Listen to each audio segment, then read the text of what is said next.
I'm calling the meeting of the Finance Facilities Committee to order. It's May 6th. It's 6:01. We're in Central Office Room 11, and we have a quorum. Jen White's with us. Jay Whiteloff told me that he's going to try to make it as we are progressing. So, but I'm not going to slow down. So the first thing we're going to do is review the April 1st, 2025 minutes. That's attachment number 1. Jen, do you have any questions, comments, suggestions? No, I'm all set with the minutes. All right. I'm going to move that we approve the minutes. Second? All right. Move second. Any discussion? Great. All those in favor say aye. Aye. Opposed? Abstentions? That passes unanimously. Very well. Now, look at this. 2 check marks. I love check marks. Next item of business is the SEP review, a.k.a. the Community Eligibility Provision. So, Ernie, you want to talk? Yes, I'd love to talk. Go ahead. So thank you, everybody.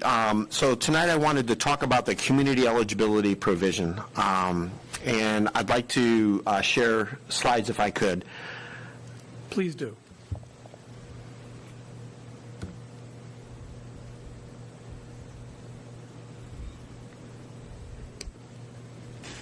And it was, let's try this.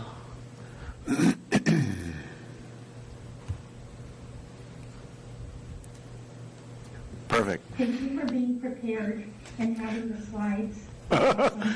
Thanks, Jen. So the first slide, for those new members that are here, community eligibility provision is a USDA program that allows eligible schools to offer free breakfast and lunch to all students where no applications are needed. So instead of household forms, eligibility is based on the percentage of students that are directly certified through programs like SNAP, TANF, foster care, migrant, homeless, runaway, etc. Key term here is identified student percentage, right? So the ISP is the percent of enrolled students that are directly certified. So a confusing part is just because we have a lot more free students that are paper applications and stuff, the state doesn't recognize them as part of the ISP when we go to certify a school or a group of schools. So currently, the rule is you have to be at least 25% or higher. That's why we qualified to add in Fitch High School. And the conversation tonight is coming around mostly about Fitch High School, which we just added this year as a new CEP school to our grouping of 4 that we had. So I'm going to move to the next slide. Can I just add that the problem with having these automatic eligibilities like SNAP, all of our military students are not eligible for SNAP because with SNAP comes Husky Insurance and they have TRICARE. So while we do have military families that could, have free and reduced lunch because of, their circumstances and would be eligible on a paper form, they aren't eligible for CEP, and that's 1,000 students right there. So, and I know the superintendent and I have gone round and round with this, both on the same page, trying to work with our legislators, et cetera. How do we get those kids added to our group? Because just like Superintendent Austin has mentioned, we're losing those students. They can't be counted in that ISP, which we desperately need, and right now we can't include them. So that's a huge point for our community, and we are unique in this community compared to any other community in the state. So I'm going to the next slide. So the CEP eligibility update, as I mentioned, we have to be at least 40% of students which we qualify. The new rule is 2014 to 23, it was at 40%. And the new rule that took place 23-24, they dropped it to 25%. That's how we were able to add Fitch High School to this list. So the board and the board previous to this one we've always been trying to find a way to feed students free breakfast and lunch, any opportunity that we can, because we know what a difference it makes. And then, like I say, with Fitch High School, that was huge. We were able to add this to what we call a grouping. We were able to add Fitch to the other 4 schools. So we did that for last year, and we got accepted.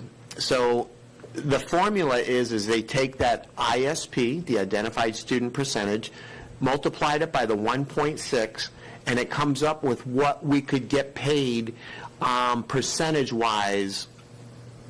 And like I say, we're at 50, 58 and change, we'll say 59% right now.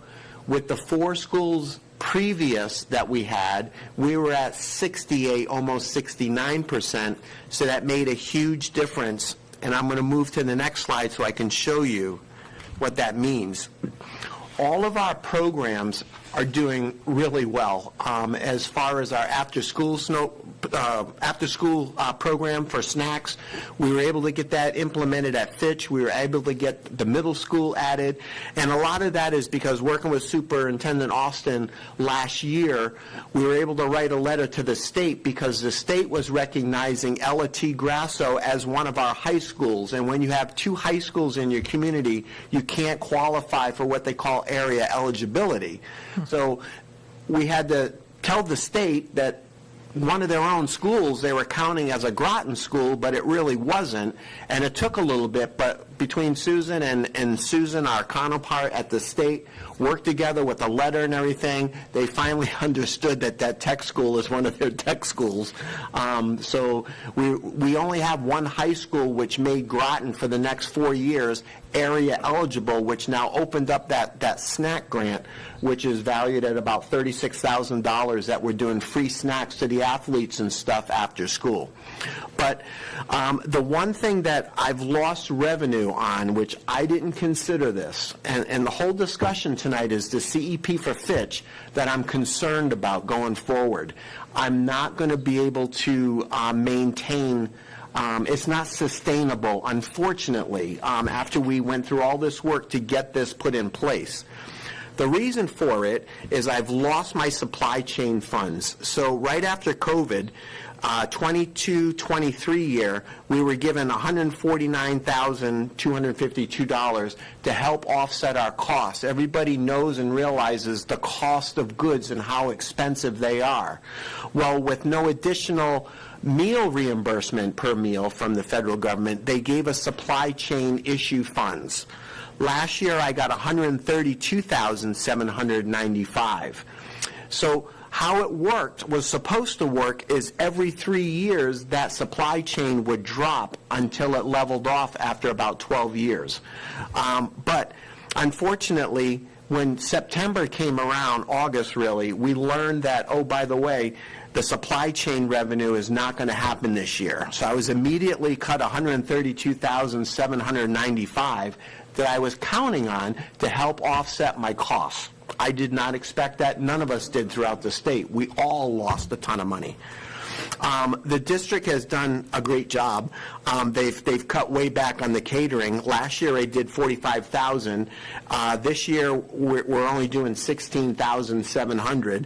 So I lost $28,000 there. But again, when I say the district, it's not just what the district catering. It's like the PTAs and different schools and stuff, organizations used us for catering as well. So I don't mean to say it's all like district stuff, because it truly wasn't. This year I lost, well, not lost, but I got reduced from $232,900 down to $198,000 worth of my commodities. So every year I get 45 cents for every lunch that I served, and I get that money in the form of, okay, here it is, order your foods for next year, which I've just done, but I was $34,000 less on that this year. And the price of the items for a case of hamburgers, I used to pay $129 for that case of burgers, and now I'm paying $160 for the same case. A case of peaches used to be $72. I'm paying $96 now for that same case of 6 number 10 cans. So my money is going less this upcoming year because I'm purchasing foods for next year. So that's made a huge difference and will make a huge difference. This year I'm running for the 2 pay schools that we have, we're at $21,000 of unpaid meal balances. That was slightly higher, about $28,000, but Chris has been doing an amazing job working with families and stuff and calling, and she's like a little bill collector, so that number's come down to $21,000. My farm to school grant, which is was a produce grant that the USDA put out. I think you've seen it in the news, but we got $42,000 to be able to spend on local produce. If we could say that it was from Connecticut, I got 100%. So I had $42,000 that I could have spent on that. Unfortunately, they cut the program like in the beginning of March or the end of February, and I still had $16,000 left in that account to spend, but they shut the program off immediately, and I lost that.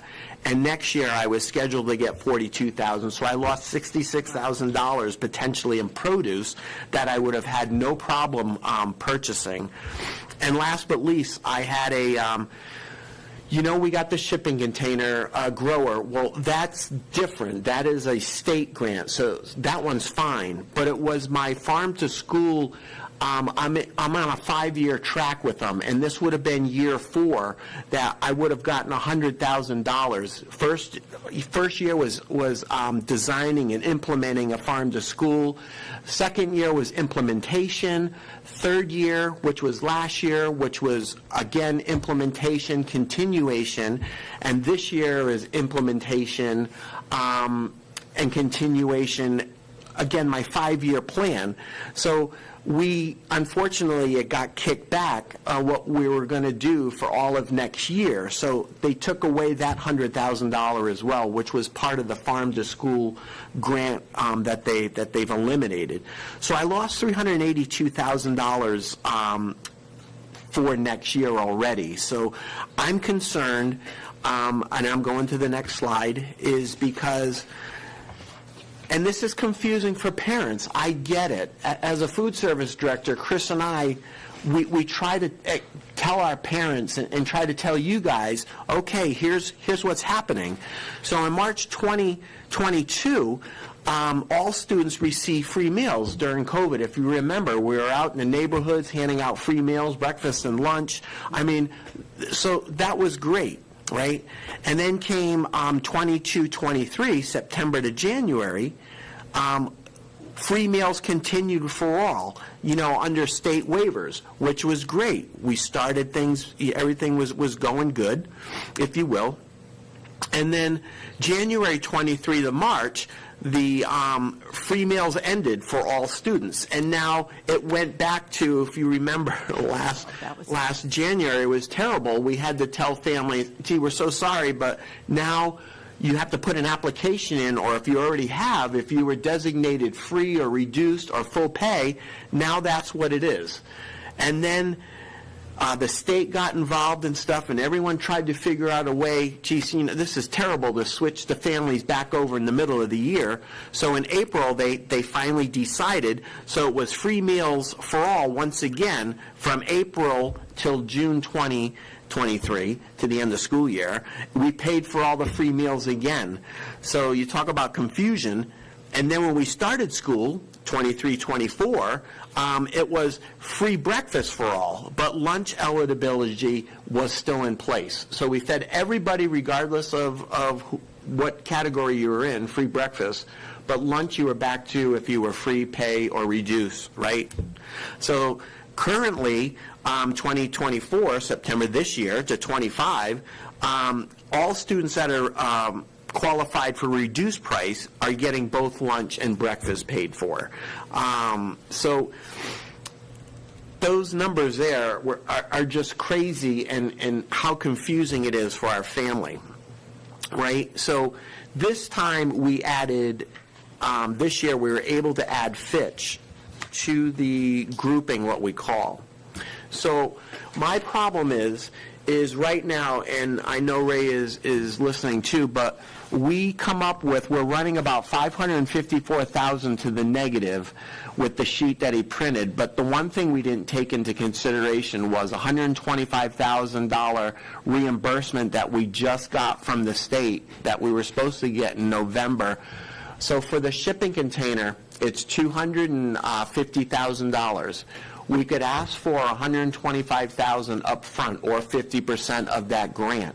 We put the money out. I put the money out to get the shipping container and everything, submitted all the invoices and stuff. They were supposed to give us a check for $125,000 early November, but because they had the city of Groton, not the town of Groton, as the fiduciary, they couldn't send the money to the city of Groton because there was no bank account. So it took Shannon, our grants person, and Ray, and everybody had to redo paperwork and stuff. So we finally got that straightened out, and I just got the payment of $125,000 like a couple weeks ago. So really that amount is $429,000 in the rears I am. So I'm working off some of my excess balance. So I'm concerned, and I wanted to have this discussion with you guys tonight, because I don't feel it's sustainable to maintain Fitch unless something changes now that I know about all the different grant categories that we're losing that I was not aware of prior to the start of this school year. So here's my revenue comparison. And this is just for Fitch High School. So you can see that 23-24, I was getting the $458, and then cash, which is folks that are paid, would come in for their meals and stuff. Families would put on their accounts. This is what the students were paying. We brought in $229. So this year, because of the ISP, we're only at 58% full reimbursement for a lunch, which is $454. Isn't it? $445. So I'm only getting 58% of the students reimbursed at that rate. The remainder, 42%, I'm only getting 44 cents for that whole lunch. So you can see, wow, there's a big disparity there. If only that number was back up into the 60s where my 4 schools were. But with all that grant money and everything that I thought we had, I thought I could balance things pretty good. So I'm just nervous. I can't balance this. It's too far apart.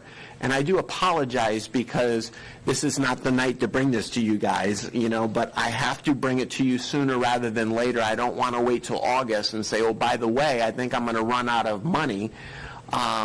So this is the discussion. So this year, 2024, I brought in $332 in the revenues, meaning reimbursements. So there's a difference of almost $126,000 compared to last year when everybody was paying cash and stuff. So the cash, again, $229 last year, I'm only brought in $57,565, and again, that is some teachers that are paying, and it's mostly a la carte items and second lunches that the students are paying for. So there's a difference of $171,000 there. So looking down below, I just wanted to put in what we're getting for a meal. I'm only getting $4.45 for a free lunch and 44 cents for paid lunches. I'm only getting $2.84 for a breakfast and only 39 cents for a pay student. Remember, CEP eliminates the reduced category. That's why you don't see a reduced category up there. It's only free and then there's paid. So that's where we are there.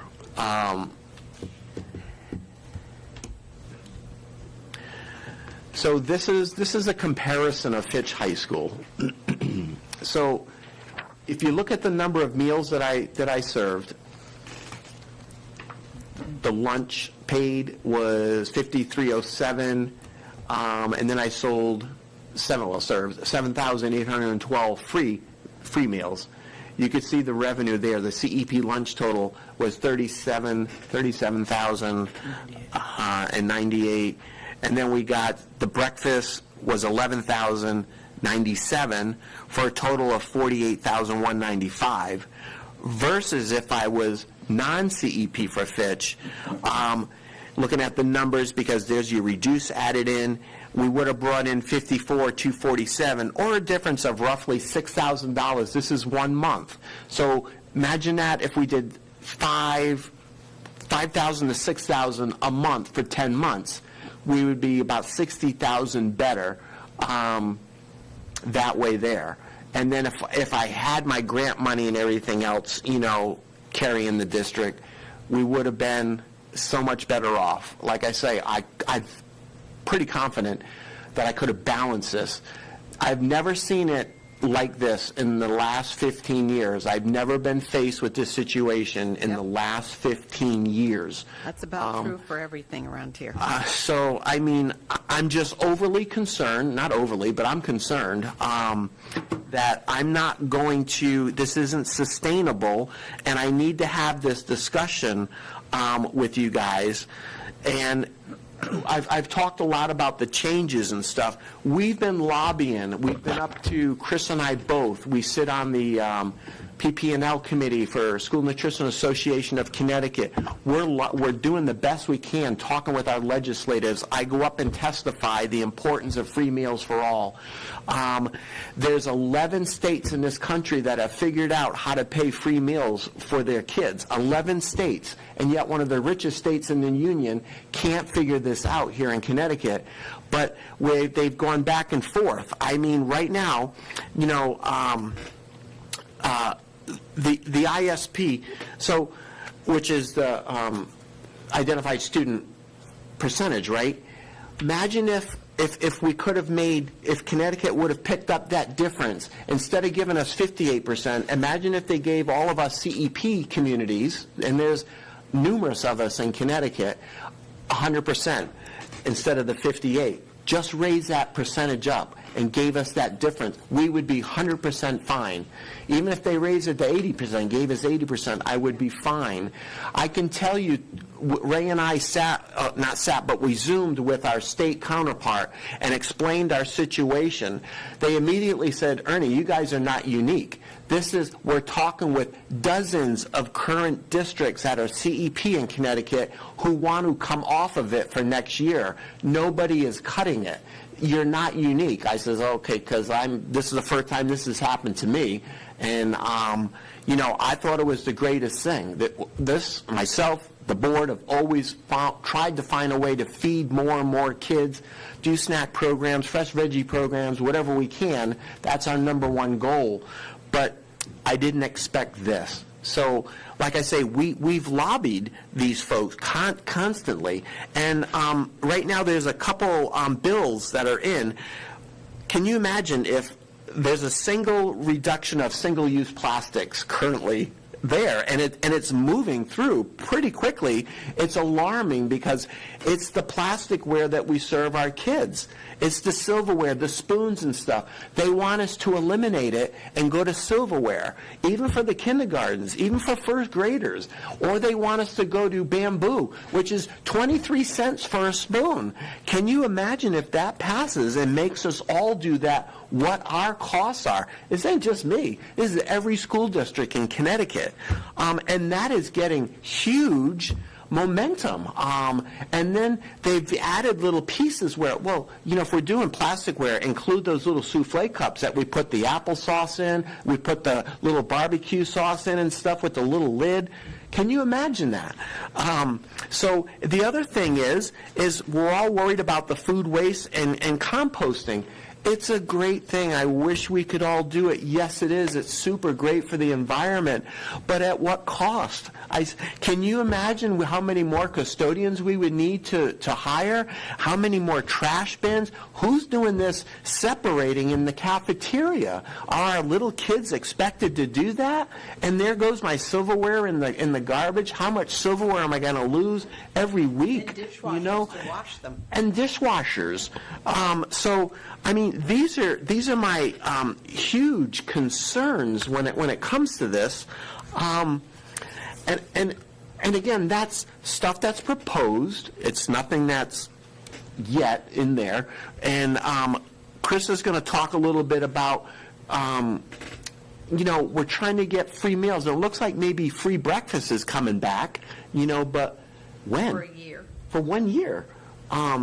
So, I mean, that's what we're facing right now. And I think for our families, here's the anomaly, that they've had that, service, and they've gotten comfortable with it, and the state keeps changing what they're going to provide.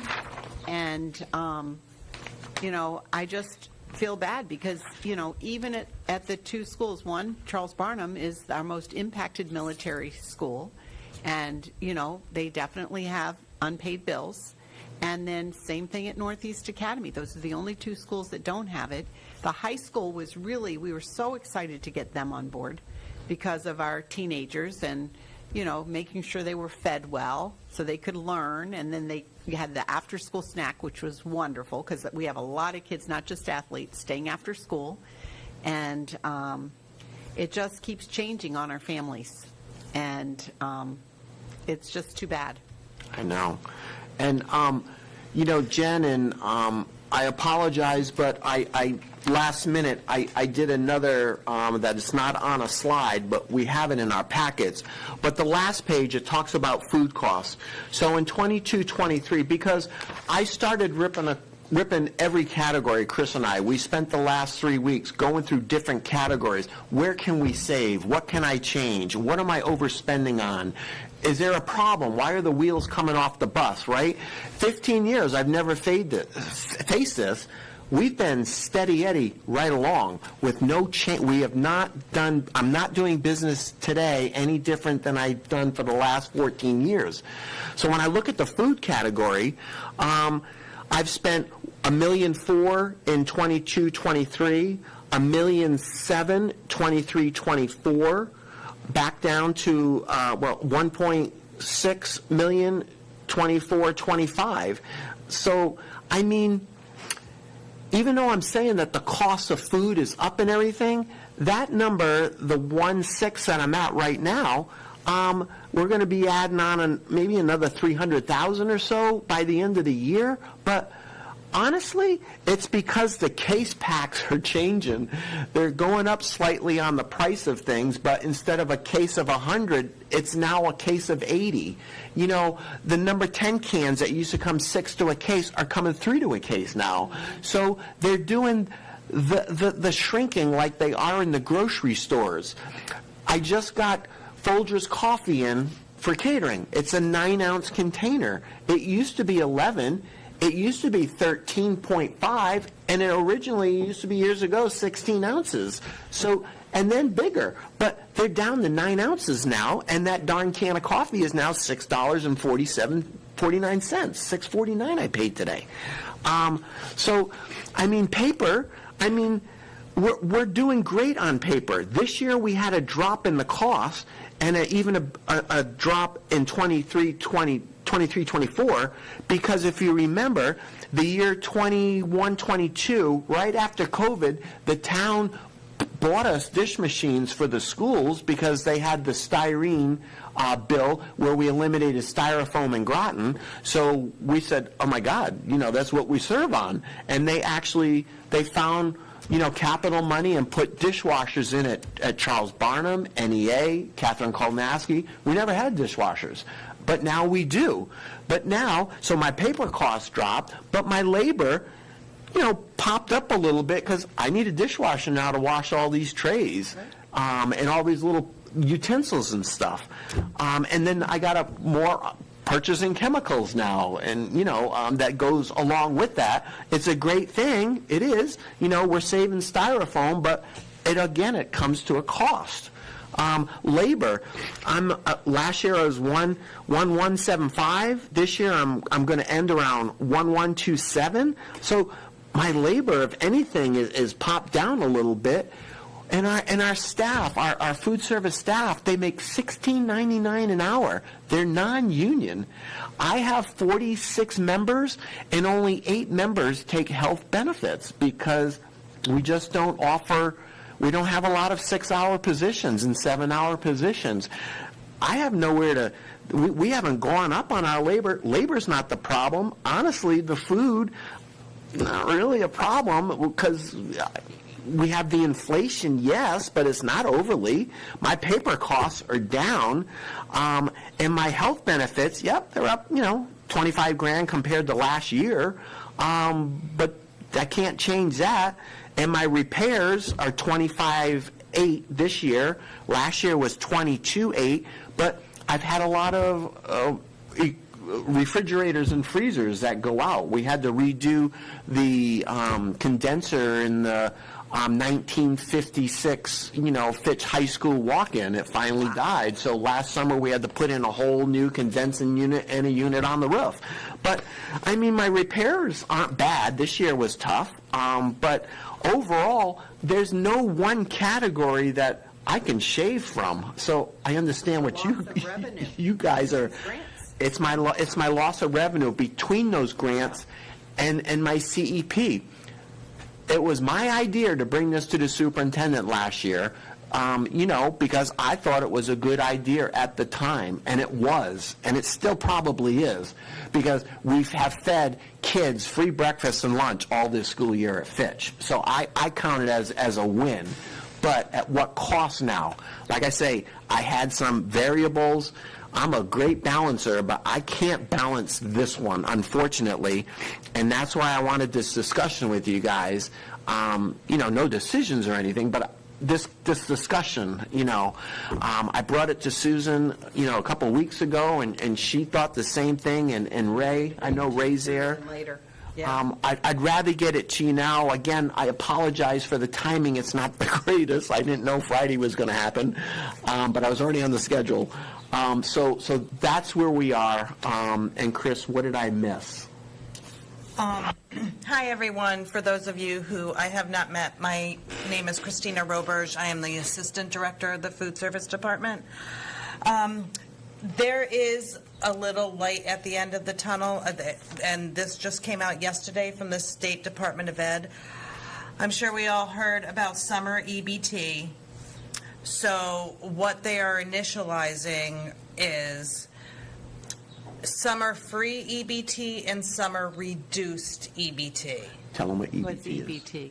Electronic Benefits Transfer. Oh. SNAP. Oh. A form of SNAP. It's a form of SNAP. So what they're planning on doing, and I do have some questions that I still need to get answered, is these students who the state decides qualifies will go on the direct certification list. Mm-hmm. So if we reopen this next April, and if our ISP percentages are higher, then we could, it could be something that could be revisited at a higher percentage.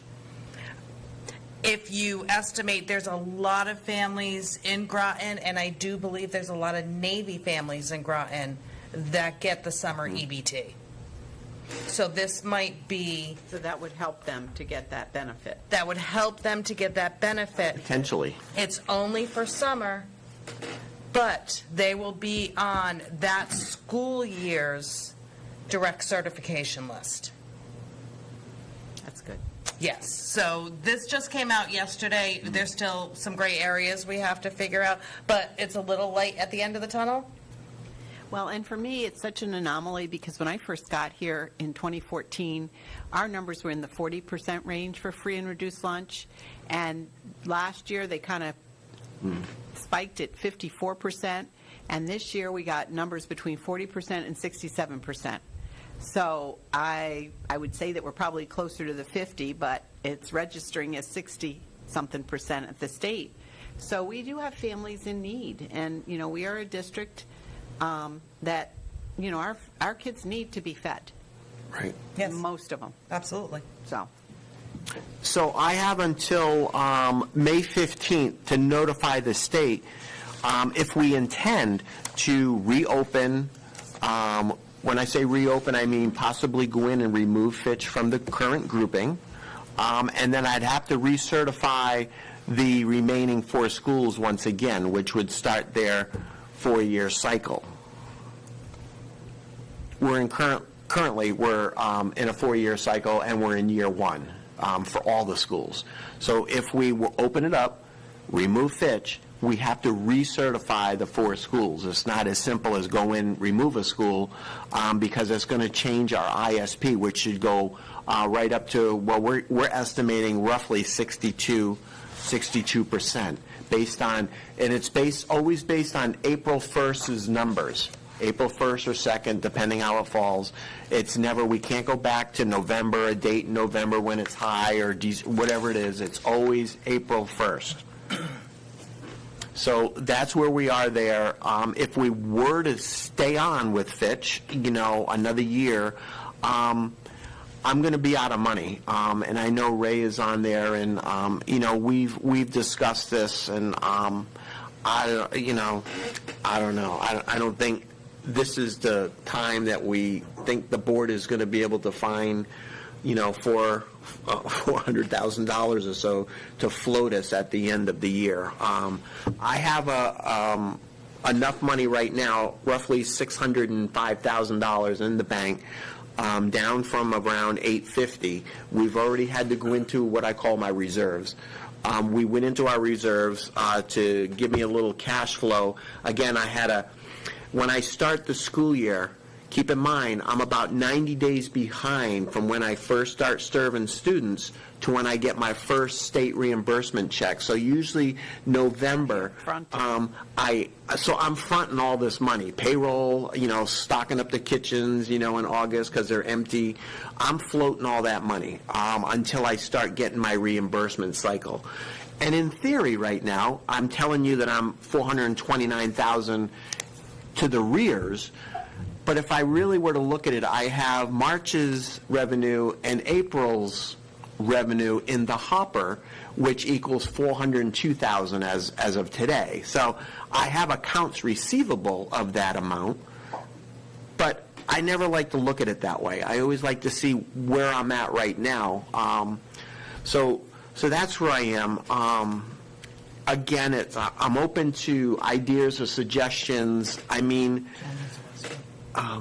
Jen, hi, Jen. Oh, I'll recognize her. Oh, sorry. I was just, if it's okay. Please, yes, I'm done. Jen, you have the floor. You're muted. I didn't mean to interrupt your presentation. I just wanted to acknowledge that I did have, I know you had said that if we remove Fitch, right, and it's as of April, the April 1st date, was an analysis done showing April 1st with Fitch and then April 1st without Fitch. Last thing I want to do is, let's say we move forward and say, let's remove Fitch, but then by opening, basically the box, we end up losing more from the other schools.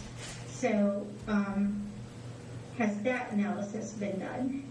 So, Jen, great question. So when I say April 1st, we use April 1st's data for the following year to start September. So, and that's something that the state picks.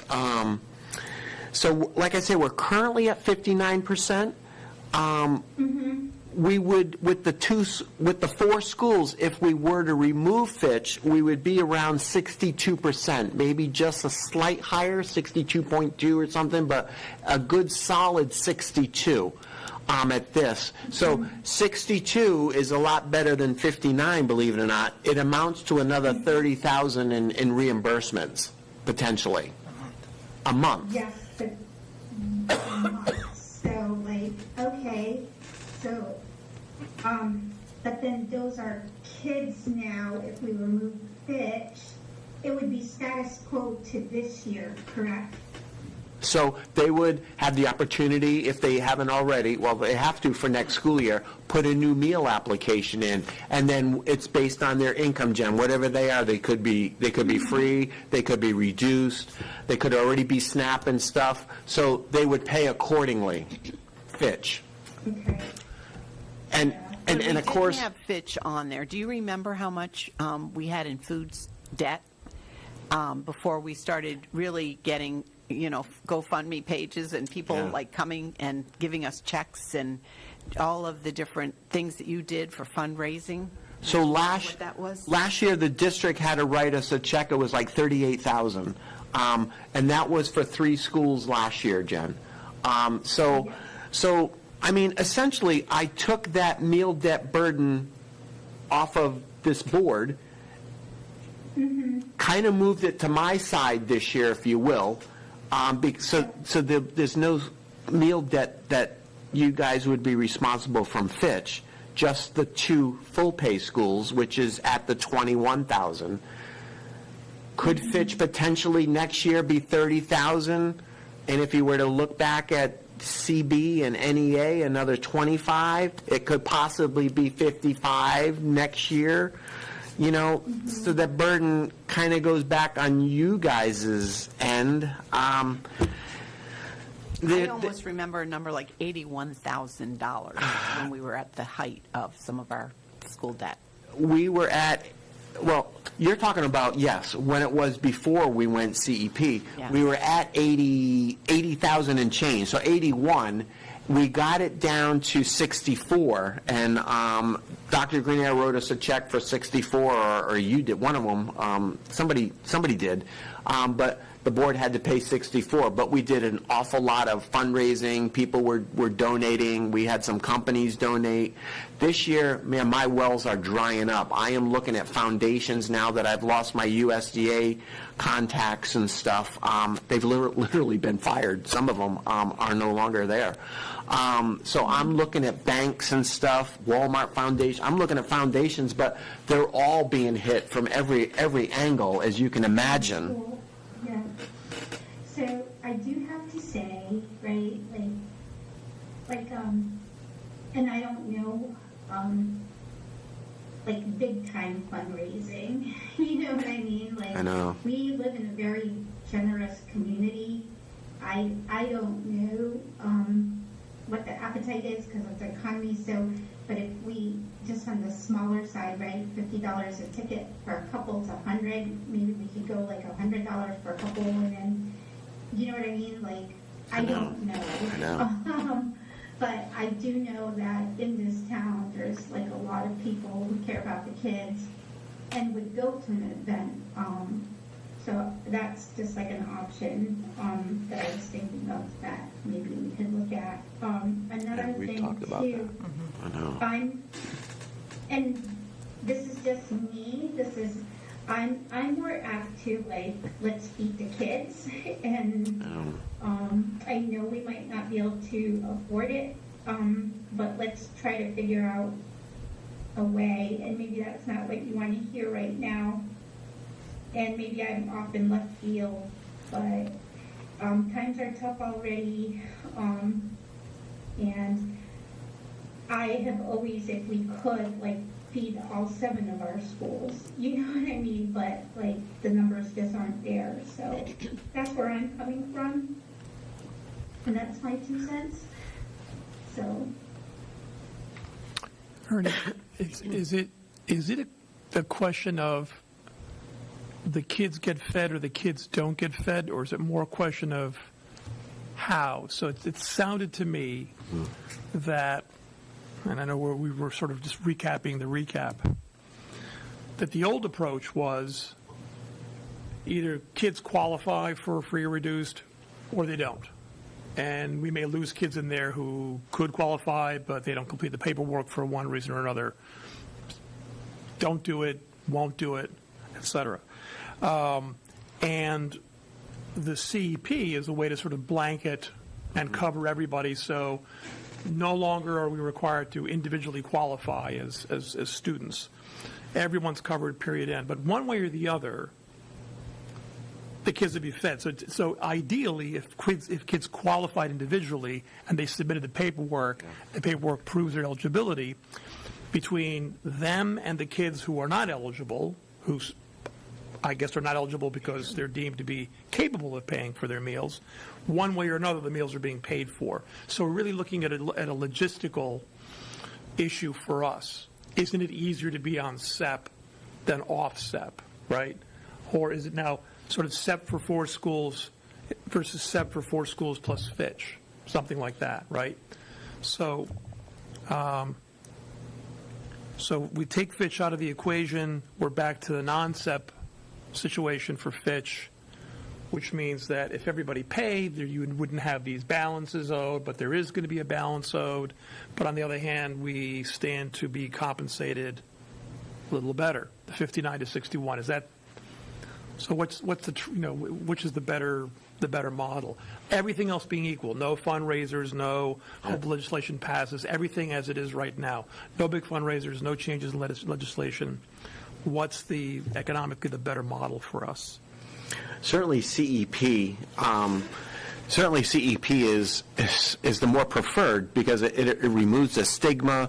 Everybody's treated the same, which they are anyways, but I just mean students don't feel like, oh, I don't have any money in my pocket. Would I not go through for lunch or not go through for breakfast because I don't have money and I'm embarrassed to go through the line? Yeah. We never call them out or say anything. It's just they know. So CEP, Dean, I agree. It's the easiest thing. One way or another, how do I say this? One way or another, the district is going to pay the bill. Like, either we pay it by staying on CEP and I run short at the end, or you guys get the unpaid balance at the end. I mean, and I don't want to be a burden to anybody. I never have in the last 15 years. That's why this is new territory for me. But Jen, I'm with you. We all agree that kids should be fed free and it shouldn't be a negotiated bargaining tool. Like, and we talk this all the time when we talk with other people. And like I say, we're not insulated from this. Every district is going through this right now, and especially those of us that are mid-size and that are on CEP, we're losing ground all of a sudden. So I agree, Dean. I mean, I wish I can't get NEA and CB into that 40% range to qualify them, even if I added them to the group. So do we stay with the CEP? And I mean, we've had this discussion prior to you where Ken, the business manager, I think it was Jay, asked us, we had to come up with what would it cost if we paid for all the meals for those 2 schools and Fitch, as Fitch wasn't at the time. And it was close to $1 million. And it's like, wow, nobody can palate that, but I mean, that's where we are. If I run out of cash, we're talking, slightly under $1 million, 400,000 that we'd have to try to finagle and come up with. So I don't know if we have the appetite or the budget, especially the way things are. Do not. How do we even approach that? I mean, I would love to be able to cut and dry. I see Ray's hand up, too. I don't know if he had anything to... Ray, you have the floor. Actually, I'm sitting in the chair. No, actually, Ernie took some of my wind from my sail. That's one of the reasons why he and I got together probably at least twice in the last month or so to discuss this. And we had to make sure we brought it before the board. Because no matter how you look at it, the board is going to end up paying somewhere, somehow. Something. Even if he uses all of his reserves to start up next year, by November or December, if the cash doesn't come in a timely manner, we may end up supporting the food program from our pocket some way, somehow. Because the cash reserve, luckily, he's got more coming in than we anticipated a month ago. But originally, we were looking at possibly a $200,000 to $400,000 deficit somewhere by December, based on our chat about 3 weeks ago. So That's right. it's that tight right now. So I would venture to say by the end of next year, you could be.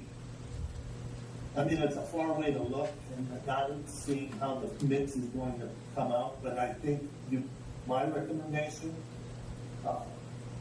is probably drop Fitch at this time and keep the others. That's mine, but it's going to be up to you and the board to make a decision. We want to feed everybody we can. That's not the point of not feeding somebody is out of the question. Somehow we have to come up with a way to feed the kids. We're here for the kids regardless of what's going on. So you can tell that I'm pro child in the long run. Money, yes, but my job is to make it happen somehow. So I don't have much more to add to that other than we as a board are going to be subsidizing the food program probably in about, I'm going to say 10 months, 8 to 10 months from now. So, Ray, your point is that one way or another, there will be some sort of a deficit the board will have to cover in the 25-26 budget. At this point, unless the federal government or state government changes the way they're doing CEP, and this is based on the numbers that actually 3 of us went over earlier. It's not a pretty picture. They need to come up with some funding from the state level. Okay, so this is something that, had we known this, I'm not saying we could have, but had we known this, Yes. months ago, this would have been an item in our budget, our proposed budget to the town. Could have been. Right? Okay. It should have been, yes. So now what we're talking about is the difference between deficit A and deficit B, right? Yep. And the difference, again, is estimated to be what? I mean, a ballpark, at least. Keeping Fitch, dropping Fitch. We were looking as high as 400,000 earlier this month, right? Yes. With Fitch on. Okay. And dropping Fitch would save us what? Ballpark. 250, 250. 3? So, right, now, again, I'm not holding anybody or anything, I'm just saying round numbers. I mean, I realize So this is you're- public record, but. Dean, if you take Fitch off of CEP, you're at that point in time only dealing with negative balances at the end of the school year. The people who should have paid but didn't pay. Yeah, Right. Yeah. So if we're anticipating NEA and CB to be at the 20,000 they're at now at the end of the school year, if you even add, let's just say 40,000 for Fitch, so that's a 60,000 bill versus a 400,000 bill. Now, I am for feeding the kids. I Right. think, agreed, the state, the federal government have to do everything. But as far as the numbers say, Yeah. Because I think I can make the 4 remaining CEP schools balance. I think I can balance them. And those kids who aren't SNAP benefits, we do due diligence getting those forms out because we need them to sign because it gives us all kinds of things, because of where we are, our alliance piece is in place, so we need to count every child and in the families that need the free or the reduced meal. Right. And so we just have to go on a campaign like we do Impact Aid and just get everyone to sign off. Oh. If they have SNAP benefits, it's not as necessary because they're automatic, right? correct. But we still need them for our free and reduced numbers. And you Correct. just count those, though, right? So they don't need a form. No. So There it's are- all the ones who don't have the SNAP benefits. So that's our Navy Right. families, that's others, a lot of Alice families that are living paycheck to Yep. paycheck, that if we can help them out, we will. Jen?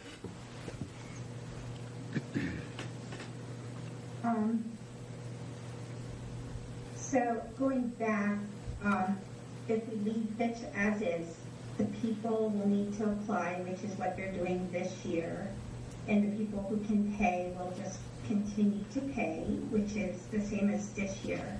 I just want to make sure that that's okay. If we're going to present this to the board, I would like, I know we're talking in generalities here right now, but like an analysis of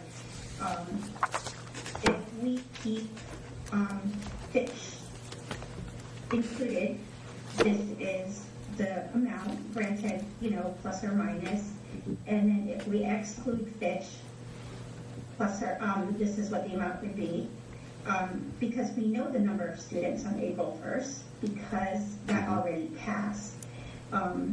And so we should be able to do that analysis so that we can present it clearly to the other 6 or 7 people on the board. I'm not sure if Jay joined. But so that we could present it and it's clear and we're not, saying we think or it's close. Because last thing, and I just want to make sure that if we reopen this, that we're not going to lose another school.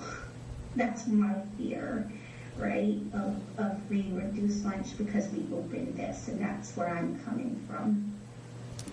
So Jen, I'm sorry if I can respond. 100% totally in agreement with you. Our figures are 99.9% that the remaining 4 schools will qualify at a higher percentage. Okay. So, Jen, If you, oh, go on. sorry, Jen, no, I mean, we've kind of already done those numbers so that we know what we're looking at and talking about, and we've actually verified every single student. Thank you, Chris. So we've actually verified every student that are on the current SNAP list, the direct cert list, if you will, based on April 1st's number, that we should be fine with those 4 schools, but we can present it that way as well. We can show a little bit more factual. Perfect. Yeah, just something that our peers can look at to show, yes, we're not going to risk losing because these are the numbers and we're not borderline. We're 2 percentage points higher than the threshold before we lose it or whatever it may be, just so that there's some comfort factor there. I trust you, but it's almost like, hey, I need to see it too on paper. I would. Because a lot's at stake if we lose a school by opening it. I know I wanted to feed everyone, but, or give everyone that opportunity to have a free meal, but if we can't, we can't, right? At least it's status quo. They're not going to be going below status quo from what they're experiencing this year. So, Well, yeah, my understanding. yeah, definitely, if we can see that, and, yeah. Okay. So we'll need to at least, I know, Susan, you're probably gonna have to rejigger the budget based on, the new numbers that were approved. So you and your team would probably try to have to look to just set some, whatever amount you deem necessary aside for lunches, and then we would, because we know that that's an expense that's more than likely going to happen, and we just need to, unfortunately remove it from somewhere. I don't know where, but yeah, definitely we need to fund this for next year's budget as we're redeploying funds. So my understanding, again, this is the recap, is that it isn't a question of whether a kid is getting fed, because a kid's not turned away, right? Correct. That's Right. The question is the internal economics. Right. How we're going to pay for, but at the end of the day, one way or the other, the kids are being fed. Yes. Right. So I just wanted to just dim the wattage down a little bit on that one, because we make it seem as though we're sending kids home with grumbling stomachs. No. It just means that the entire population gets it for free, one way, whereas another way is status quo where people who don't apply or who are above the limit or threshold have to pay, right? And they're not automatically reducing free lunch. Yes, everyone's going to get a meal. It's just who's paying for it, I guess. And are they paying for it? Right. Yes, Yeah. correct. And are they paying for it at the end of the day? Again, that's an internal economic matter. I'd have to disagree. The kids who can pay, frankly, should pay. Should. Or the parents Okay. should? Well, that's what I mean, really. Yeah, and it all comes from mom and or dad anyway. So, yeah. Yeah. Now, who these kids are is another question. But, all right. Anything else? That was a lot, but I'm glad you came because I think we needed to get this discussion going. And certainly send me this so I can put it in the minutes, and I might even be able to get it into a board note with a little paragraph, more to come. Yep, okay. I'll send it to Joyce first Yeah, thing in the thank morning. you. And I am keeping an eye on these bills daily. So if anything comes that's catastrophic or, And I know Opposite Shannon's way. looking for every grant, yeah. anything from the state, right? I'm on And it. you are, yeah, I know. Between me and Shannon, we're know. both on it. Good team. So, thank you. Thank you very much. Thank you, folks. Yeah, no, thank you for everything that you guys do. And And a shout out for Ernie being the food director of the year Great, for the state. that's great. It's all this work he does. Thank you. We love Ernie. I didn't know there was such an animal. Well, I guess there should be such an animal. We're not calling you an animal, Ernie, don't worry. Thank you. I should tell them it should come with a huge, like, Bonus. Meal stipend. I could donate it forward. Yeah, pay the bills. All right, as the laughter dies down. All right. We got Ray, that on. you're next. Okey-doke. Director of Finance Report.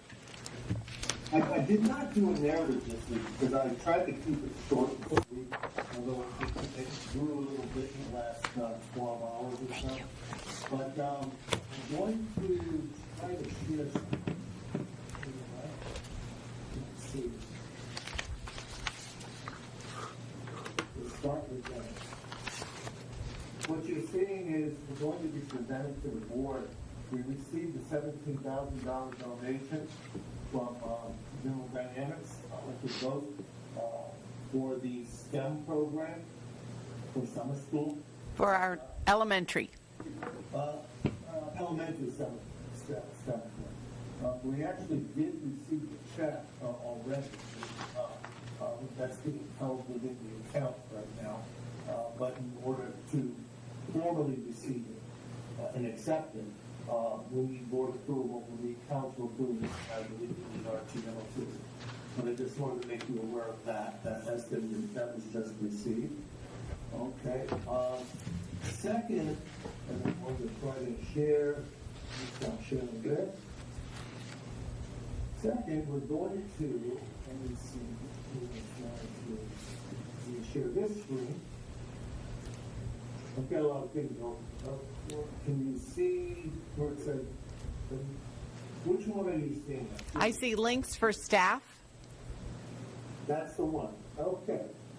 What you're seeing here, and this is the menu tab. We put on the website. We now have the current year's budget that's been approved by the board. Those that are out there. We also put out there what they call the aggregate spend reports. This is basically our EFS filing. I can click it here and you'll see on here. The SR function by object, by school. There's 7 or 8 reports that you're going to see in here. And I'll open it as an example. And you'll see all of these reports that have come through. And each school, and I'm not sure if it's coming through. But Yeah, we see it. It's a little small, but we can get back on and check it out. And you're seeing here Northeast Academy, Fitch High School. Each of these, this is the actual spend by object and function for each school at the end of the school year. This is what's been allocated to each school based upon the EFS filings at my year end. Okay, so I wanted to show you that. We also have current grants. We published that on the website as well. This should be updated probably once a month. We did drawdowns this past week. We're doing additional drawdowns Thursday. That I can show you briefly here. And you can see it on here what we have to do, the various grants that are within here. I put it in Excel format, and it's color coded only because it tells me what's being drawn down. These are the 25 grants this fiscal year. So you can see what's on each of these. Title I, we've got the IDA grant. This grant, there's only $114,000 left on it. We keep a running balance. We're trying to do, when we publish this, is this number here on the bottom ties out to what's in eGrants itself. So if you want to go to EdSite, you can actually, there's a link in EdSite you can go to again. But this is a little bit nicer, a little easier for the board to actually see what's out there, what we're doing with grants. These are, as we get grants approved, we'll be adding them to them. You can see we've got quite a few grants out there. These are just the 25 grants. I can't, so if you get a chance, take a look out there. It's under, go to the Groton Public Schools, go to About Us, the finance office, and scroll to the bottom, and you'll find the files and reports right there. Yes, Jen? This is more for Dean, I guess, and Susan. Do we want all that information out for the general public, or should it be like, oh, you need a password and then you could see it, just sort of like if you're on the secured site? I don't mind it being on the internet. Dean, Susan, is this public knowledge, or can like all of our other This needs to districts? I'll get you the state law, but this needs a state law. The aggregate spend is supposed to be up. No, I'm talking about the grants. Oh, the grants, that's public information. Yeah. Oh, it is? Yeah, it is. Okay. And I think our community has asked for that, and this will be a place that they can always go to see, instead of waiting for us to present to them. And it's not hard. The only thing that I don't put out right away will be the approved financial report. They won't go up there until they're approved. Okay, in case I have to modify it for whatever the board instructs to modify, that's all. Okay, so I wanted to start with that. And then second, you'll see within, let me stop sharing again. Can I just say, oh, I'm sorry, go on. Of course, the phone is going back. Where in the world? Ray, I just wanted to say that one of the things that came to our attention was that while you publish monthly to the board our statement of finances, and it gets put on the agenda, and then it also gets added to our minutes, and it's on the website, it's tricky for people to kind of find it. You'd have to kind of do a few clicks. So this way, it'll always be there for people to see. I'm trying to find, I know I published with the board, I know I published with this week a new formatted, and that's what I'm trying to find, and I apologize, I know I have it on, bear with me. What are you looking for? I am looking for the newly formatted, Sample expenditure report yes, there, I found. with the comments that Jen asked for. Yeah. Thank you, Ray. And we went through it, and we did a real good job, didn't we, Jen? Yeah, no, thanks, Ray. That would be really helpful for I think it, everyone. yeah, I think so too. I think I found it. I just brought it up.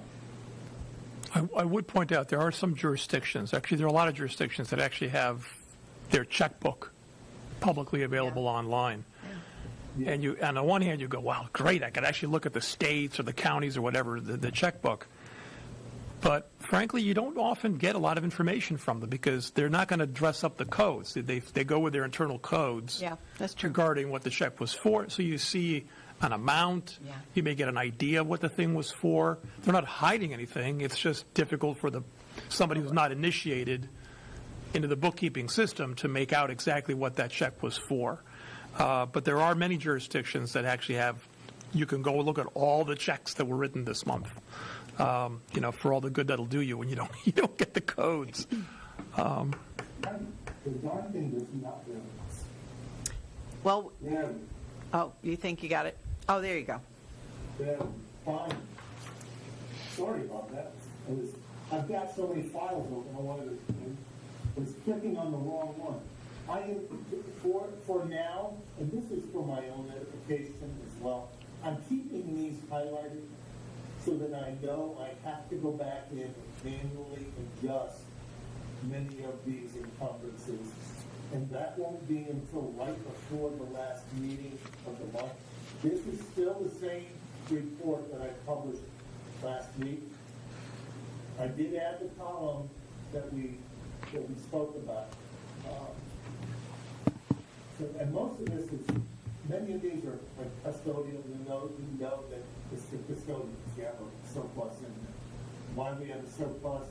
I think we're short one or two, if I'm not mistaken, up there, but we're looking to replace one or two up there, but they're unfilled positions. But as you go through, if you see something you want changed, let me know. Oh, by the way, just while we're in here, it's been asked over and over again, where was the wit and wisdom? Oh, we found it. Ha, ha, ha. Yes, we finally found it. We're finally able to decipher the codes that were in It was not in textbooks where we figured it should be the correct. So because there was a $207,000 deficit, but we figured out where it was. Professional services. Okay, yeah, that's what it makes sense too. Yeah. not really, because most of it's textbooks.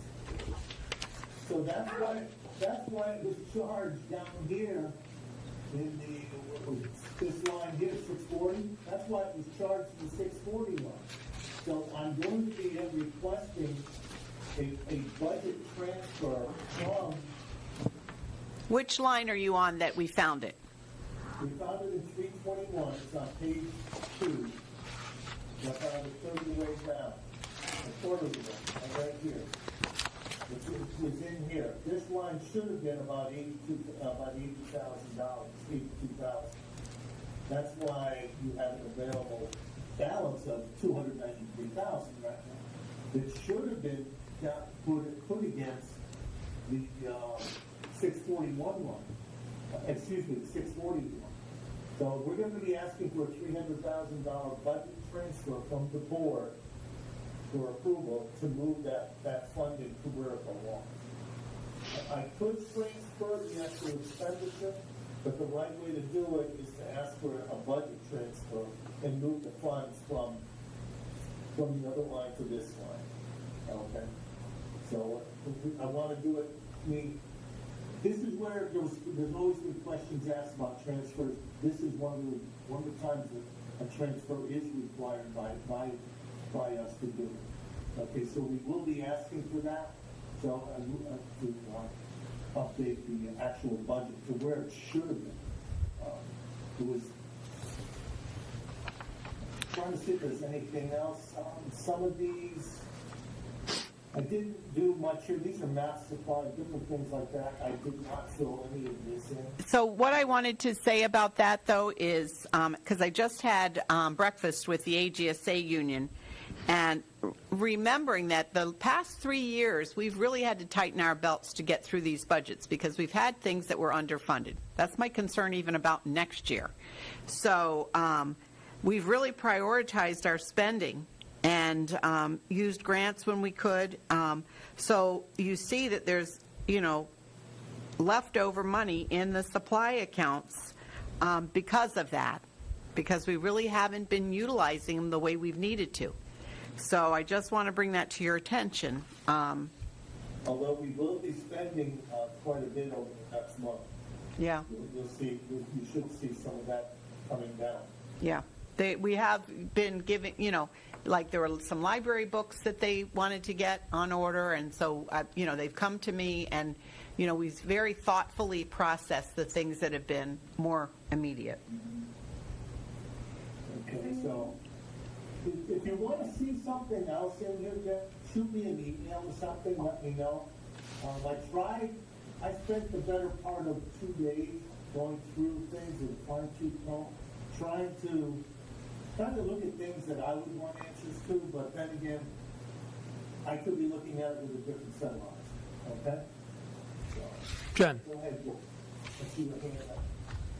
Yeah, no, I want to say thank you, because as we leave this here, it will make, as we go through the budget, season, not that we finished this one yet, but like as we start for next year, if we can better understand the Yeah, costs. that's right.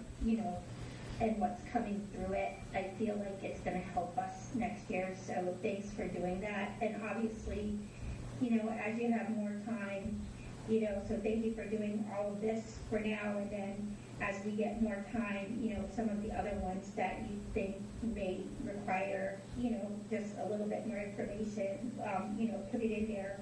But this is great for a starting place. So this, I feel, it adds a bit of transparency, not only for Finance Committee, hopefully for the board, but more importantly, for the people who watch and, fund us at the end of the day, so that we can show, as an organization, here's the transparency, which sometimes, like, we get feedback that it may not be as transparent. So this is like one step headed, I feel, towards the right direction. But yeah, definitely, thank you. And I'm looking at like the 500 series, there's still a few items in here that I have to fill. Oh, yeah, yeah. There's a few in here that still need to be done, I realize that. Yeah, and- But we're still a little short-staffed, we're still training,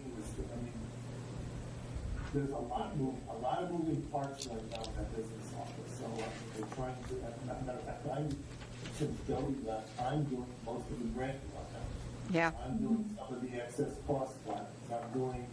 I'm doing a lot more than just a director of finance. And then there's the town review, and I usually see 1 or 2 or 3 or more emails per day requesting something else on a daily basis. Another one this evening. Yes, I did.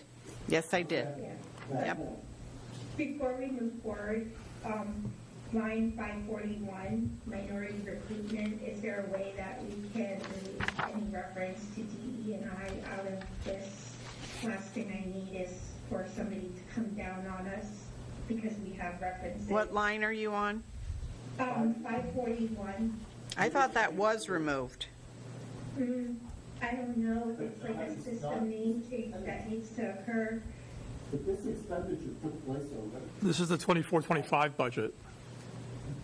Right, this is the Yeah. budget. I think we took it out of next year's budget. How is it next year? Because maybe we could just Yeah. do recruitment or something. Yeah, I think that's what we did, but I don't know that we remembered to do it here. But we did talk about that. Yep. Let's just do that. I'll have, we'll change the description of 541. Okay. Okay. So, Ray, I'm sorry, if I can ask a question, well, I'm going to lay this out first. Every one of these object lines obviously is a basket for things. Sometimes it's pretty obvious what would go into that basket.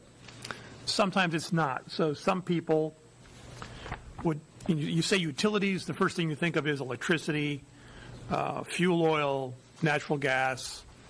Some people would put telephone in there. Some people would put telephone in another class. You know what I'm getting at, as a general matter. Okay? So what I see happen here, what I see happen, frankly, in my own office, what I see happen in other organizations is a reshuffling. Wow, that was there last year, but this really ought to go here next year. It's unavoidable. Right. But it does raise the question, when you go forward you go in front of a body, whether it's a church general assembly or a town council or something like that, you know the question's going to be asked. How come it was this last year and now it's this year? Yep. Well, see footnote number 57 that says we moved from this line to that line. Thank you very much. Obviously, when you have a lot of those, eyes glaze over. People say, well, you guys are disorganized. I accept that there would be a transition period to where you are here and where you want to go with putting things in the proper baskets. And I think you'll never get that noise, that static down to zero. You'll always be looking at a complicated budget like this and saying, that really belongs over here. This item of software really belongs in that category, et cetera. So you're always going to have these little moves. In my ideal world, we move through this to a low noise level environment, so we don't have to do so much of that. Are we going to be close to that, or are we doing? I think you will be, because keep in mind, these object codes are affiliated with the function codes, and they all map directly to the state. Remember that SR file? Right. They all map directly to that in the long run. So, in theory, I can't move a lot of this around. Now, like for here, the textbooks for the other item that we're going to transfer down, that budget line should have been moved. I'm not moving the expense. I'm putting in that we need to move a money from one line to the next, and that's where it should have been, because it's 99% textbooks. Yeah. Okay, so that's what I'm saying. Now, on electricity, there are electricity-related issues within here, and just as a word of caution, I have yet to rip these programs apart. I have them, I just haven't had a chance to. And with everything going on, it's been a lot of things in a short period there that you guys know. So, But you get my point. There is, even if you have state requirements or even gap requirements, I imagine that there's some level of discretion as to what gizmo falls into what line. And most of the time it would be very obvious. Teacher salaries, that's a line. But then you get to other areas, you go, well, it could be in column A and it could be in column B, or line this or line that, and it becomes sort of a personal choice of whoever's running the business department. I agree. I would Yeah. agree with you there. And then and then you get a sort of you're not really comparing apples to apples when you get to a budget review. So like I said, in my perfect world, we've minimized to ideally zeroed it all out, where there's no noise. You have stability from fiscal year to fiscal year. That way you can competently compare last year's column with this year's column with next year's column, that kind of thing. I accept there's like this noise, as I said. But so according to you, we're almost there. There shouldn't be any great reshuffling in the future. I would agree with you that we're Oh, almost there. okay. Will you always be 100%? Yeah. Depends who's in my chair. Yeah. Yeah. But Okay. I think generally you're getting closer. And like I said before, even without a column for comments, this report, the way it sits right now, is far more transparent. Absolutely. Than what you were dealing with for you. We would have one page. You remember that one page? Yeah, I remember. You didn't see anything behind. Well, then what happens is when people get all the information, they start to complain that it's too complicated and they can't tell what's going on. Well, you wanted the information. Yeah, so we gave it to Got you. it. Well, the problem is like a fool, I opened Pandora's box. I like it. For me, it's great. Only Pandora can open Pandora's box. I feel like I can see things better this way, clearer. Well, as I said, I didn't think I'd be saying this one, but as I said almost a year ago, I tell it the way it is, I hide it. And this is what I'm trying to do. I'm trying to I'm trying to be as transparent as humanly possible within the limitations of basically time constraints right now. Okay? And it's right justified, so. Yeah. Jen, you've had an effect. The only thing I'm gonna say is we need to remove those decimal places, but that's okay. I'm not complaining. Oh, my God. Oh, my goodness. You know what would be even better? What would be even better if we knocked off the thousands portion, and then just in other words, all the numbers would be smaller. It would look a lot better, and somewhere in small print we'd say, numbers in the thousands. So instead of 2 million, it looks like 2,000, but it's 2,000. Now, I'm going to say, I am not complaining, but there is like 2 or 3 that I want before you present this to our peers on the board. So 119 and 149 are both labeled as other. I know that's a system thing, but if you could just sort of like clarify what is the difference between those 2 others. 19 and 149. 119, it's highlighted in yellow, and it's other. And then 149, also on that same page, is other. So we have 2 others, which is sort of bad from a naming convention. I believe that's your fault. But then we don't know. And I personally don't like other because then you don't know what's in those others. It's the other stuff that's in there. Exactly. There's actually something called, in 129, Jen, there's other tutors. So if you said other whatever they are, But at least I know they were tutors. of some form. Well, we'll get better definitions. Yeah. Yeah, if you could, just for those 2. Yeah, I think when everything was blocked out separately, the 100s or the 200s or whatever, the other was, it was Other implied what within was that, meant by right. that. But when they're all jammed together like this, it's still sort of implied, Right. Like if you had benefit, and then other, the implication is sort of like other benefits.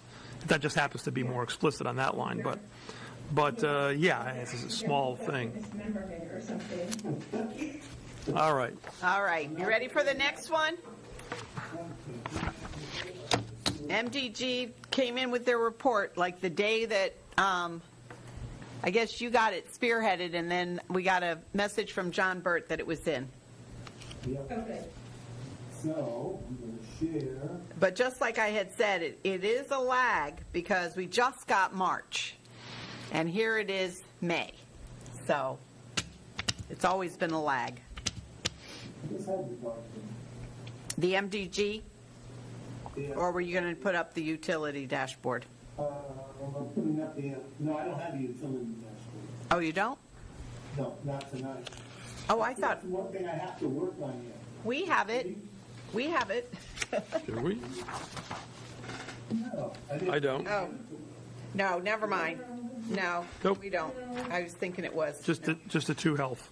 Just the 2 health. Do you have the one with the health Hold on. history? I've got, hold on 1 second, I've got too many files open. Let me stop sharing. Bear with me 1 second. I don't want to see utilities anyway. It's dismal. I actually do. And poor Sam could have left like ages ago. I know.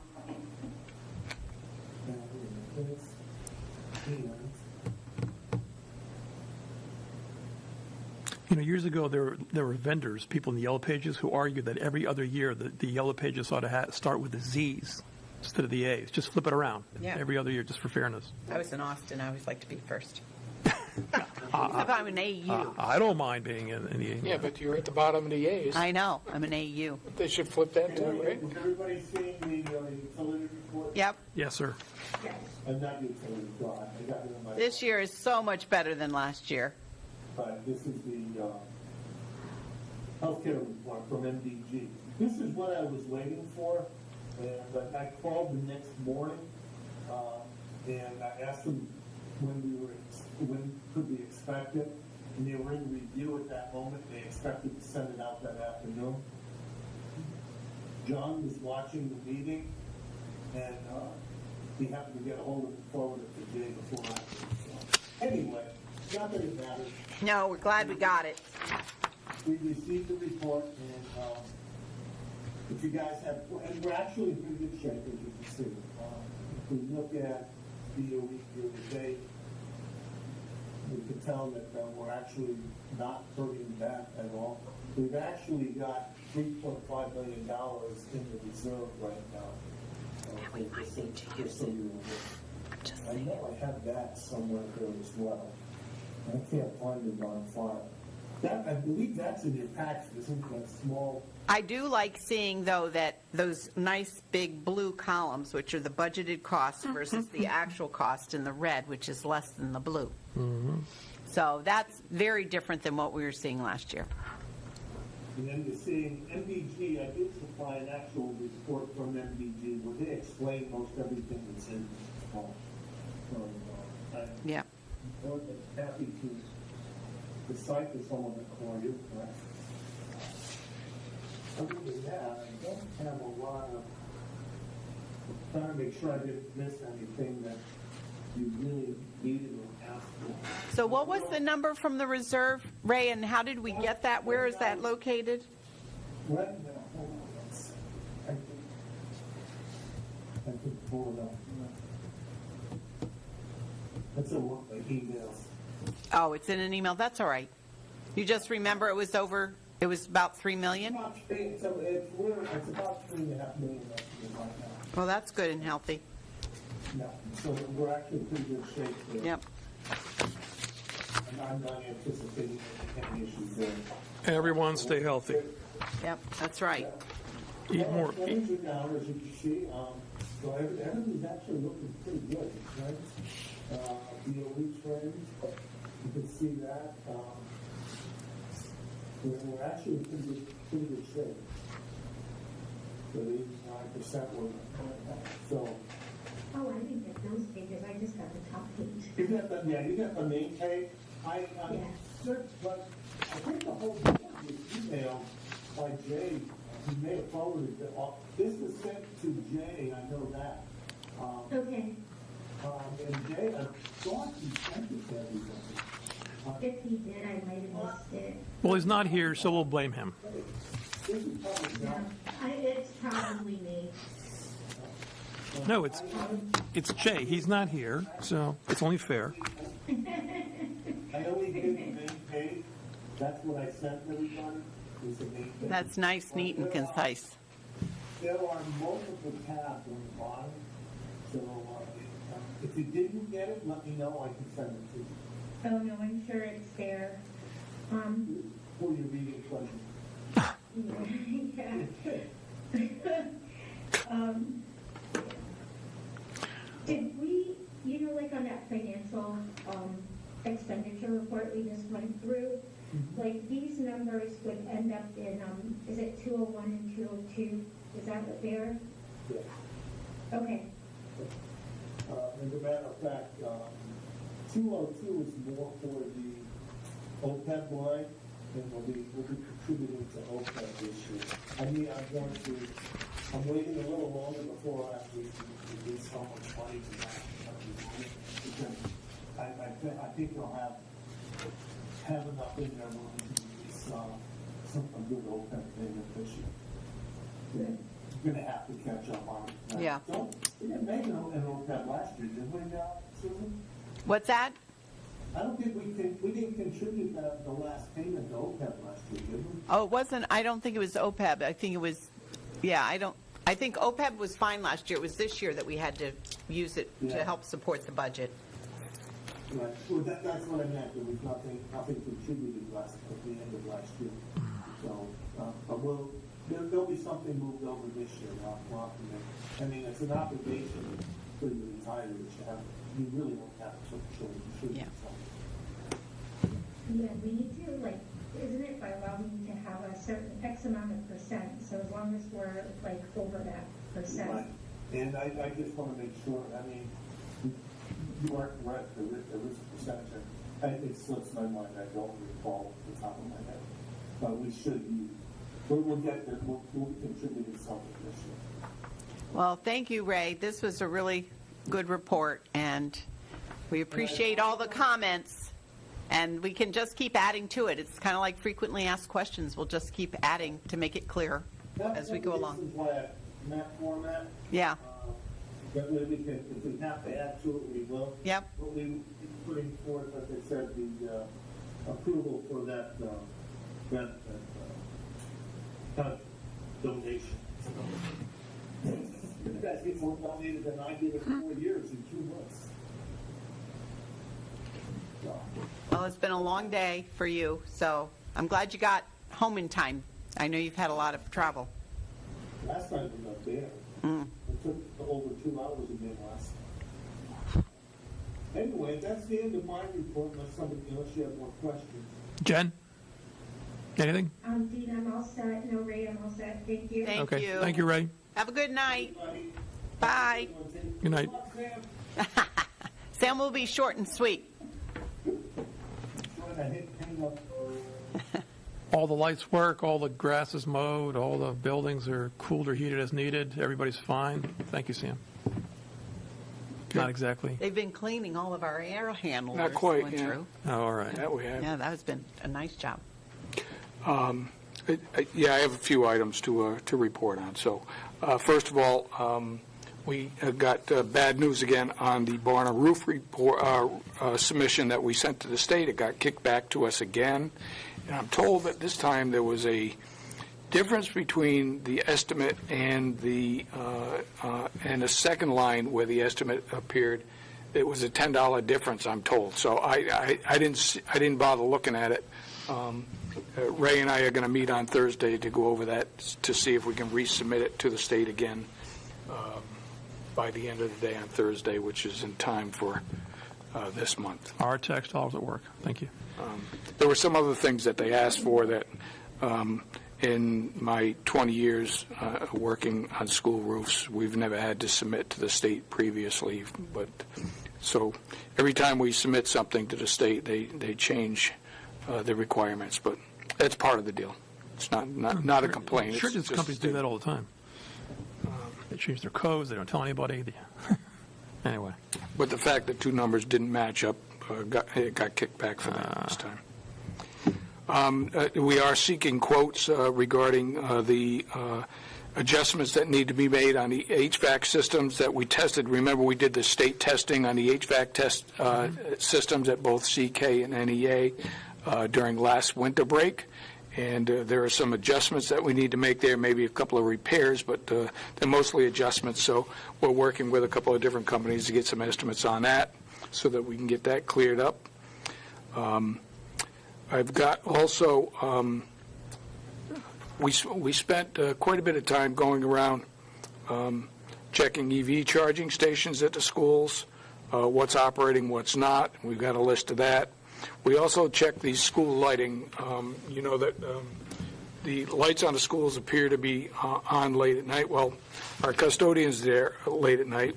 We had to resubmit the schedule on the computer's site. So I don't know whether it's getting kicked out because of maybe brownouts or different electrical things that happen in our schools on a continuing basis, especially here on the Mystic side.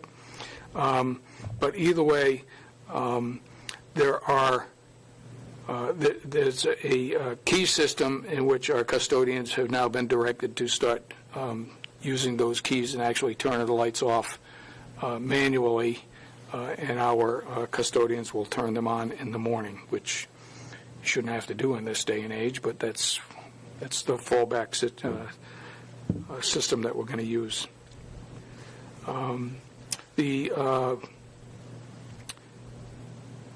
We met this afternoon regarding summer school camps and summer school sessions at all of our schools. You can see, I told you last week we were working on our summer plans. Every school has something going on in it. Jen, I emailed that to you. I hope you got that. I just sent it to you a little bit ago, that list. The camp schedule, summer schedule? Okay. Yeah. So I sent it to Jay and Jen a little bit ago. And so you can see that each school has something going on. which does affect our custodian work schedule, but we work around it and ask the different camps or whatever is going on, summer schools, to move to a different section of the building if we need to work in a particular area. So most often they're very cooperative, and our custodians are very respectful of the groups that are in there using the building. So there's 2 pages of that going on. I just want to orient you, though, one of the things that the board had discussed last year is the 2 camps at Northeast Academy. We had the ESY, and Mystic River had the rec camp. We've switched it this year. So now our ESY program will be at Mystic River, which is really easier for our staff because the way it's set up with the ABA classrooms and some of the specialized classrooms and the materials are all there. And it might even cut down on transportation for them, and the camp button will be in the afternoon. So Northeast Academy, and everybody gets free breakfast, or free snacks, or lunch, or whatever, so no matter where they are. So Northeast will have the town rec, and then Thames River will have the city rec camp. That's correct. And CK will have Treehouse, so everybody gets something. So we have that list, and then I'll be meeting with the Buildings and Grounds supervisors tomorrow, both the maintenance supervisor and the custodial supervisor, to go over this along with our list of items that we want to get done this summer. So we'll be going over all of this tomorrow with those gentlemen. And I guess the last thing that was on my list is we've been looking at budget reductions. All of our budgets, line by line, item by item, toilet tissue by toilet tissue, Truck by truck. truck by truck, Might et have to wait cetera, for the truck. to find any places that we're able to reduce. And so that is going to continue as we move through the week, I believe. So those are the items I have. So if you have any questions, I'd be happy to answer them. Jennifer, you have the floor. Do you have anything left? Didn't you take a staff reduction of like 3 to 4 last year? And then if I heard correctly, you might have 1 or 2 vacancies that you're looking to fill. Like, is there anyone left on your team? I think I'd have to look at. You know what I mean? I don't want you to go down so far that. Well, we're already at that point. Yeah. I think the only open positions right now, I believe, are part-time custodians. That would be filling in for people that are out. So, Okay. but I'll double check that. But those are the only positions that are unfilled that I'm aware of. Yeah, no, I don't want you to go down, like, you know how like when Beverly and I go to the schools, we always say, oh, it's like really maintained, quite nice, so, I personally want to take pride in our district and our school and, aesthetics, I'm sorry to say this, aesthetics does count and your team does a good job, so I know you're looking and you're trying to contribute to the total reduction, but with the amount of people you reduced last year, I don't know, you might already be there. Every time I meet with the custodial staff, I always comment on what a building looks like when you first walk in. And there's no question that our older schools, Northeast, CK, Fitch High School, et cetera, have a really good feeling when you walk in because they're nice, shiny floors. These new the new floors at the middle school and the 2 other elementary schools are not. They're clean, but they're not as bright. So it's. I just feel a little bit better, and most people have that same feeling when they walk into those buildings. Yeah. But, Yes. Yes, I can tell, like, the staff, the kids, they take pride in their school. You can see it, like the principals. There was one school Beverly and I went to, and the kids happened to leave their jackets, and for whatever reason it may have been, they were like, oh no, it's usually not like this. We're like, no, it's fine, it's a school, and you could tell everything else was like in order. So, Yeah. we've told you that multiple times that, your team does a good job on, and I know you took staff reductions last year, so. Yeah, so thanks for like looking to contribute to our reductions, to suffice our budget, but I don't know, I don't know where else we can give. We're all going to have to do what we have to do. We all have to do what we have to do. Exactly. Yep. Exactly. Okay. Have you considered using school children to clean the schools, the way they do in Japan?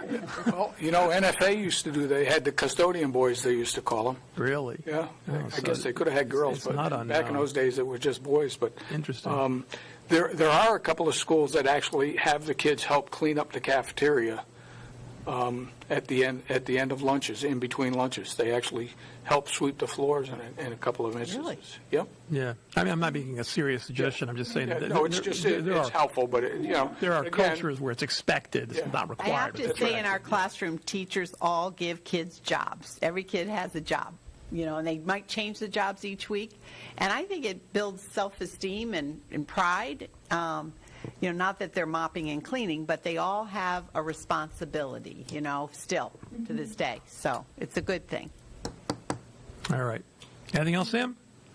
That's it for me. Jen, any questions? Further?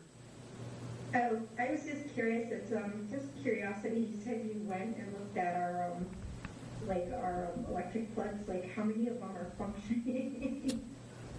They were, Have that handy? If not, it's okay. No, It's no, okay. I know you had mentioned it. there are 3 stations, 3 cords that aren't working presently. Out of all of them. That's not bad. Yeah, no, that's not bad. But that's almost $10,000 right there. Yep. You know what I mean, if we were gonna fix that. Right. Yeah. All right.